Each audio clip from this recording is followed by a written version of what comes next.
인사이드 머니에 잘 오셨습니다. 저는 정재기입니다. 누군가 저에게 연금자산을 적립하는 금융상품 중에 하나를 좀 꼽아봐라. 그렇다면 저는 연금저축 펀드를 추천하겠습니다. 그렇다고 해서 다른 연금이 나쁘다는 거냐? 그런 건 아니고요. 탑픽은 연금저축 펀드라는 거죠. 그렇다면 왜 연금저축 펀드를 제 1순위로 추천하는지 하나씩 말씀드리겠습니다. 유튜브에 연금저축을 검색하면 수많은 컨텐츠들이 있습니다. 대부분 연금저축을 추천하는 그 이유로 세액공제를 꼽는데요. 맞습니다. 매년 납입금액에 대해서 400만 원을 한도로 13.2% 또는 16.5%를 세액공제라는 명목으로 일종의 수익을 확보하고 시작할 수 있으니까요. 요즘 같은 저금리 상황에서는 더욱더 매력적이라고 할 수 있겠습니다. 자세한 세액공제 효과가 궁금하신 분들은 위에 있는 링크 참고해 주시기를 바랍니다. 자, 그런데 이 세액공제 혜택은 연금저축이면 모두 적용이 됩니다. 즉 연금저축 보험, 연금저축 신탁, 연금저축 펀드 불입만 하면 이 세액공제는 다 줍니다. 중요한 건 세액공제 혜택 이후의 일이겠죠. 다시 말해서 적립한 돈을 어떻게 운용하는가에 대한 질문에 대해서 제대로 답을 해야 되겠습니다. 연금저축의 세 가지 운영 방식을 하나씩 간략하게 살펴보겠습니다. 먼저 연금저축 보험입니다. 연금저축 보험은 생명보험사나 손해보험사에서 만든 연금저축인데 현재 연금저축을 갖고 있는 분들의 약 70% 정도는 이 연금저축 보험으로 가입하고 계십니다. 주로 은행에서 가입하셨죠. 아니, 은행에서 가입했는데 왜 보험이냐고 물으신다면 금융 공부를 조금 더 하셔야 됩니다. 이 방카슈랑스라는 용어가 있는데요. 은행을 뜻하는 뱅크, 그리고 보험을 뜻하는 인슈어런스를 합친 말입니다. 보험사가 만든 보험을 은행에서 판매하는 것을 이 방카슈랑스라고 하거든요. 은행에서도 펀드도 팔잖아요. 어차피 지점도 다 있고 직원도 다 있으니까 거기에 상품만 갖다 놓으면 큰 비용 들이지 않고 은행 입장에서는 매출을 올릴 수 있는 겁니다. 실제로 은행에서 저축성 보험이라든지 연금보험을 꽤 많이 판매하고 있습니다. 자, 그런데 이 연금저축 보험은 보험 상품이기 때문에 대개 7년에서 10년 정도 기간 동안 사업비를 차감을 하고 나머지를 공시이율대로 굴려줍니다. 물론 그 이후에도 약간의 사업비가 있긴 합니다만 대체로 초창기에 지불해야 되는 비용들이 훨씬 크지요.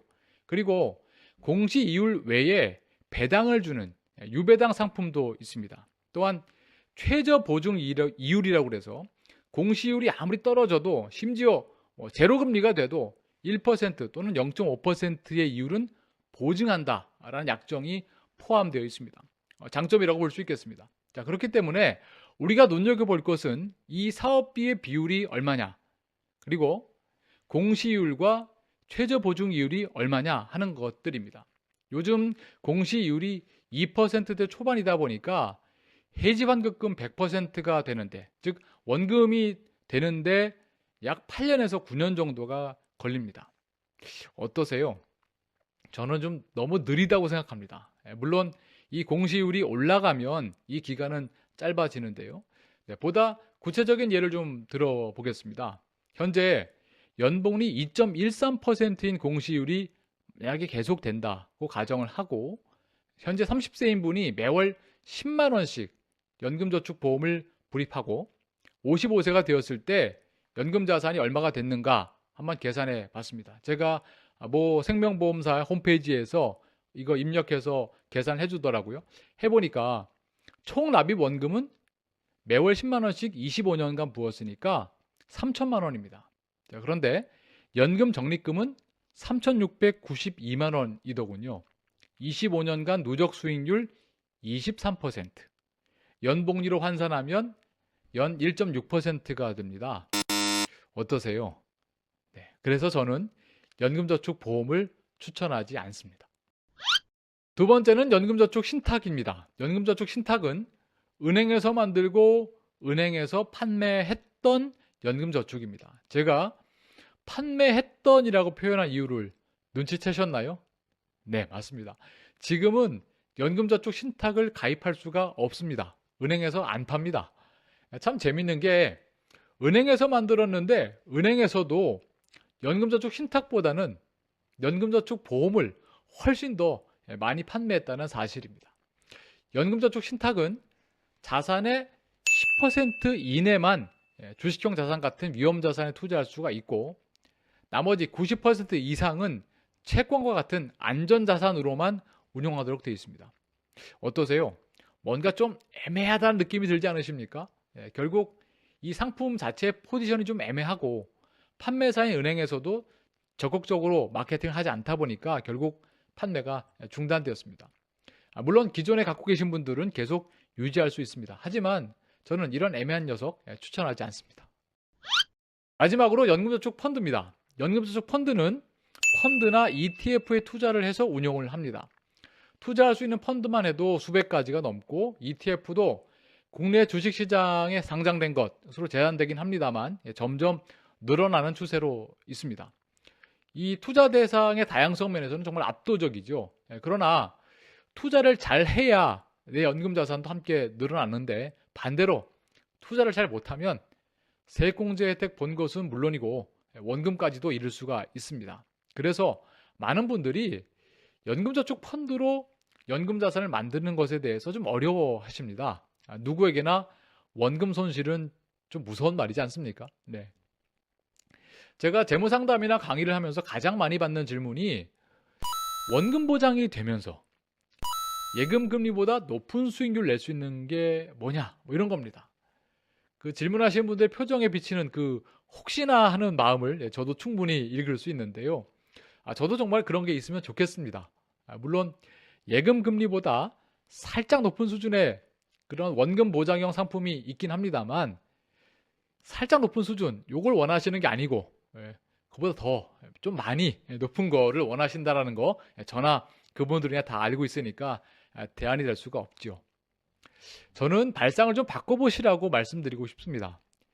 이런 정말 살벌한 투자 시장에서 보통의 개인이 살아남을 수 있는 방법은 제가 볼 땐 4가지인 것 같은데요. 첫 번째는 장기 투자, 두 번째 분산 투자, 세 번째 간접 투자, 네 번째 저비용 투자입니다. 이 4가지를 모두 할 수 있는 방법이 바로 연금저축 펀드죠. 자, 연금저축은 제도적으로 만 55세 이후에 10년 이상 연금으로 수령하도록 되어 있습니다. 중도 해지하거나 일시금으로 찾으면 그동안 받았던 세액공제 혜택은 전부 다 날아갑니다. 이게 참 큰 제약으로 느껴지기도 하는데 거꾸로 보면 장기 투자를 할 수밖에 없다라는 장점이 될 수도 있겠죠. 거기에 주식이나 채권 같은 다양한 자산의 분산 투자를 할 수가 있고 개별 종목에 직접 투자하는 것이 아닌 펀드라든지 ETF를 통한 간접 투자를 하고 끝으로 일반 펀드, 똑같은 일반 펀드에 비해서 낮은 보수 수수료를 책정할 수 있는 클래스 이것을 이용할 수 있다는 장점이 있습니다. 그렇다고 해서 이 연금저축 펀드로 하기만 하면 언제나 무조건 수익을 내는 건 아니죠. 대신 장기적으로 수익을 낼 수 있는 확률을 그만큼 높일 수 있다라고 말씀을 드리고 싶고요. 우리가 수영을 하려면 물에 들어가야 됩니다. 간혹 물을 먹을 때도 있죠. 그러나 수영을 제대로 하면 물에 빠져 죽지 않습니다. 연금저축 펀드는 현재와 같은 저금리 그리고 고령화라는 강을 건너갈 수 있는 아주 유용한 수단이 될 수 있습니다. 연금저축 펀드를 추천하는 또 하나의 이유는 납입의 유연성입니다. 세액공제 한도 400만 원을 채우기 위해서 매달 34만 원씩 꼬박꼬박 넣는 것도 아주 좋습니다. 하지만 어떤 분들은 이 소득이 일정하지 않아서 그게 어렵기도 하지요. 그래서 연금저축 펀드를 통하면 매달 자동이체를 해서 따박따박 적립되게 할 수도 있고 원할 때 한꺼번에 목돈을 넣을 수도 있습니다. 필요하다면 또 중지할 수도 있겠죠. 그만큼 납입이 자유롭다는 것입니다.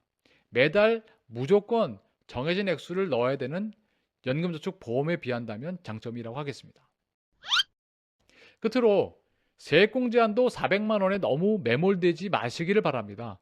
연금저축은요 IRP랑 합해서 연간 1,800만 원까지 불입할 수 있습니다. 그 중에 연금저축 자체로는 400만 원, IRP까지 합하면은 700만 원까지 세액공제 혜택을 주는 거고 그 초과되는 금액 1,100만 원은 당장 혜택이 없는 것처럼 보입니다. 만약 매년 400만 원씩 20년을 부었다면 투자 원금은 8천만 원이 되죠. 거기에 대해서 연복리 5%로 순수익률 연복리 5%로 매년 수익률을 올렸다 가정한다면 8천만 원은 약 1억 3,200만 원으로 불어나 있습니다. 그 정도 연금 자산을 모을 수가 있습니다. 거기에 그동안 받았던 세액공제 혜택 적게 잡아도 1,056만 원, 이건 덤으로 우리가 생각할 수 있겠죠. 자, 이 정도만 해도 참 잘한 겁니다. 그런데 은퇴자 입장에서 생각을 해보면요, 노후 자금으로 넉넉하다라고 느껴지지 않을 수도 있습니다. 물론 없는 것보단 100배 낫습니다만, 또 이 돈을 매월 100만 원씩 꺼내 쓴다라고 가정을 해보면 한 16년 지나면 다 바닥이 납니다.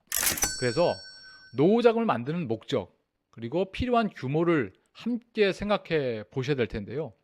매년 받는 세제 혜택이 참 매력적이긴 합니다만 사실 그렇게 절세한 돈을 다시 연금저축에 재투입하시는 분 많지 않죠. 보통 환급 받으시면 또 쓰시잖아요. 네. 그래서 그렇게 하시면 복리효과가 참 커지는데 그게 참 잘 안 됩니다. 그렇기 때문에 생애 전체적 관점에서 노후 자금을 설계하고 또 가능하다면 세액공제 한도 그 이상으로 연금저축이나 IRP에 불입하시는 걸 추천드립니다. 그래야 의미 있는 규모의 노후 자금을 만들 수가 있기 때문이죠.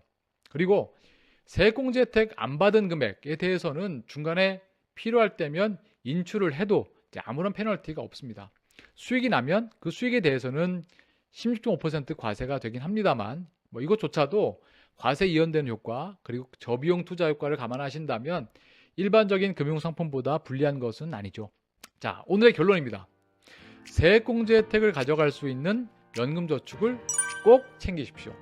둘째, 장기간에 걸쳐서 만들어야 되는 이 노후자금의 성격 그리고 저금리 상황을 감안할 때 연금저축 펀드를 추천드립니다. 셋째, 세액공제 한도 그 이상 불입하는 것도 충분히 고려해 보시기를 바랍니다. 다음 영상에서는 연금저축 펀드를 운영할 때 어떤 포트폴리오가 좋을까에 대한 이야기를 좀 나눠보겠습니다. 계속 기대해 주시고요. 궁금하신 내용들은 댓글로 남겨주시면 컨텐츠를 만드는 데 큰 도움이 되겠습니다. 끝까지 함께 해주셔서 감사드리고요. 지금까지 인사이드 머니의 정재기였습니다.